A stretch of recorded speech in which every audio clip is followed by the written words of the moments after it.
Saturday night இன்னைக்கு night டின்னருக்கு தோசை தான் பண்ண போகிறேன்.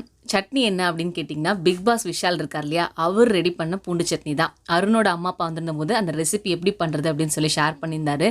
ரொம்ப ஈஸி தான். நீங்கள் எங்கேயாவது வெளியே போயிட்டு வரீங்க, வீட்டில் மாவு இருக்குது, டக்குன்னு ஏதாவது ஒரு சட்னி அரைக்கணும்னு நினச்சிங்கன்னா இந்த சட்னி ட்ரை பண்ணுங்கள். உண்மையுமே செம்ம டேஸ்ட்டாக இருந்தது. வாங்க எப்படி செய்யுதுன்னு பார்க்கலாம். இதுக்கு நிறைய பூண்டு தேவைப்படும். ஸோ ஒரு 10லேருந்து 15 பல் அளவுக்கு பூண்டை நல்லா பொடியாக கட் பண்ணி வச்சுக்கோங்க. இப்போ ஒரு கடாய் வச்சுட்டு ஒரு 5லேருந்து 6 டேபிள் ஸ்பூன் அளவுக்கு தாராளமாக எண்ணெய் விட்டுக்கோங்க. எண்ணெய் சூடானதுக்கப்புறமா பூண்டை போட்டு கொஞ்சம் வதக்குங்க.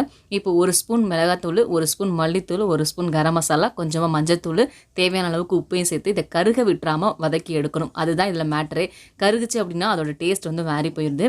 ஸோ இறக்க போகிற நேரத்தில் கடைசியாக கொஞ்சமாக லெமன் ஜூஸை பிழிஞ்சு விட்டுட்டு இறக்கணும் அப்படின்னா சூப்பராக விஷாலோட பூண்டு சட்னி வந்து ரெடி ஆயிடுச்சு. இது உண்மையிலுமே தோசைக்கு நல்லா இருந்தது. சப்பாத்திக்கு எப்படி இருக்கும்னு தெரியல. இந்த சட்னியோட ஹைலைட் என்ன அப்படின்னா, அந்த பூண்டு வந்து வாயில கடிபடும் போது அதோட ஃப்ளேவர் வந்து பார்த்தீங்கன்னா அட்டகாசமாக இருக்குது. ஒரு தடவை நீங்களும் ட்ரை பண்ணி பாருங்கள்.